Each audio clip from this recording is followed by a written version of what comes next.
Hi, hello mga ka-BingDR! Narito po tayong muli sa aking channel, BingDR Channel. At may pupuntahan po tayong properties. Tatlo po ito mga ka-BingDR. Doon po sa Ibiza Homes, may dalawang properties po doon at maganda po ito. Ganon din po yung sa Clayton Heights. Okay mga ka-BingDR, samahan niyo po ako. Ang mga properties po na ito hindi po binabaha. Yes po. Tama po ang narinig ninyo, hindi po ito binabaha. Pero mga ka-BingDR, yung mga dadaanan po ninyo, ang binabaha po. Kaya mga ka-BingDR, samahan nyo ako. Halika na. 6 lot 12. Magkatabi lang po sila mga ka-BingDR. Ito pong unit na may video tayo ngayon ay lots 14 po ito. Yung katabi po niya sa kanan ay lot 12. Ang type po niya ay townhouse. Minimum bid po nito ay 1,438,000.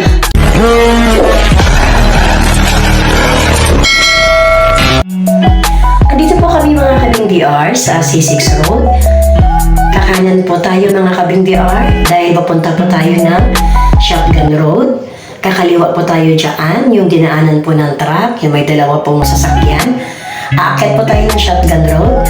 At pag didiretso naman po kayo sa street po na ito ay yun po ay Timberland Heights. Yun pong sikat na Timberland Heights. Yan po, aakyat po tayo ng Shotgun Road. Dito po ang may nag-hike po dito. Then, may nakikita po ako mga nagbabike po dito mga ka-BingDR. Pero ang lalaki lang po talaga ng truck. Kaya ingat po pag mapadaan po kayo Shotgun Road. Ayan po, bangin po yan. Maganda po ang view. Nakita po ninyo yung mga bundok. Mapuno po ang Shotgun Road mga ka-BingDR.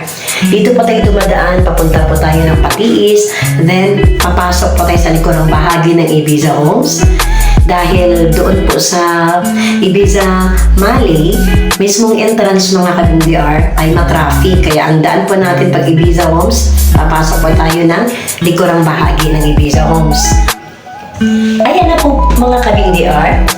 Lumagpas na po tayo sa matinang daan na Shotgun Road. Halos ang kalahati ni pitong Shotgun Road mga ka-BingDR ay rough road.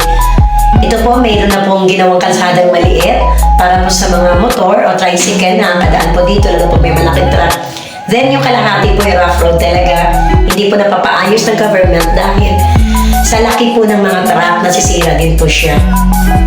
Okay naman po mga ka-BingDR, kung nais po ninyong maayos at matinong daan, pwede po kayong dumaan dun sa kabila sa highway po, kung saan madadaanan nyo po yung munisipyo, then yung San Mateo College, at ang daan nyo po ay Mali. Mali po yung entrance po ng Ibiza, papasok po.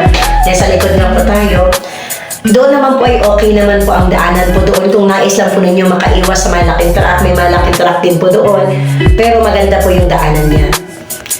Sa mga nagtatanong mga ka-BingDR, yes po, dito Shotgun Road. Madadaanan po natin ang landfill ng San Mateo.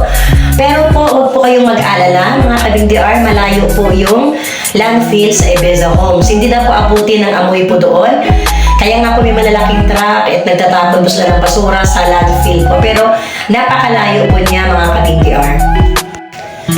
Mga ka-BingDR, papasok na po tayo ng Patiis. Ayan po, nakikita na po natin yung mga kabahayan mga ka-BingDR.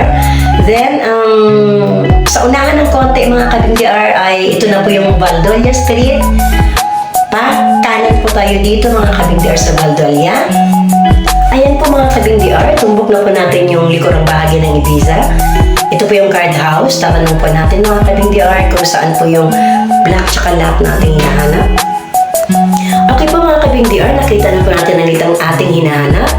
Phase 2, Block 36, Lot 14, and Phase 2, Block 36, Lot 12. Magkatabi lang po sila mga ka-BingDR. Ito pong unit na may video tayo ngayon ay Lots 14 po ito. Yung katabi po niya sa kanan ay Lot 12. Yan po yung Lot 12. Yan po, makita po ninyo. Hindi ko po mapasok mga ka-BingDR dahil sinara po ng Pag-ibig, nakakandado po siya mga ka-BingDR. Pero meron po tayong mga video dati mga ka-BingDR na nasisili pa po yung loob. At mayroong isang unit tayong titingnan po na bukas at hindi po siya Pag-ibig pero papaikot lang po natin yung ating camera doon. Kung makita po natin mga ka-BingDR, same lang po doon sa Pag-ibig na property itong pinaikutan natin ng camera dahil bukas po yung bintana nito. Ayan po yung hagdanan niya. Yung taas po, yung ceiling, makita nyo po. Yan. At Kung makita nyo po ay maganda pa po yung property mga ka-BDR. Yan po yung kabuuan, bare type lang po siya. At inner unit po ito mga ka-BDR. Pupunta naman tayo mga ka-BDR sa Clayton Heights. Ang daanan po nito mga ka-BDR ay sa loob po ng Ibiza Homes. Doon po kami dumaan pa rin po. Item number 215. Location po niya ay Clayton Heights, Phase 3, Block 24, Lot 7, Barangay Ginayang, San Mateo, Rizal. May floor area po itong 36 square meter. May lot area 44 square meter. Ang type po niya ay townhouse. Minimum bid po nito ay 1,438,200. At ang requires monthly income if nais po namin ng long term is 25,635.71. Ito po ay unoccupied. At tingin ko naman po ay same lang din po ang loob nito sa Ibiza. Okay po mga ka-BDR, pauwi na po kami. Then, on the way home po kami. At ito po palang Ibiza mga ka-BDR, natanong ko po. Ang internet po na available po ito, AWS. Telecommunication services lamang po. Wala pa po yung ibang internet mga ka-BDR, gaya po ng PLDT, Converge or Global Smart. Wala pa po kundi AWS lang po. Yun po ang malakas po doon mga ka-BDR.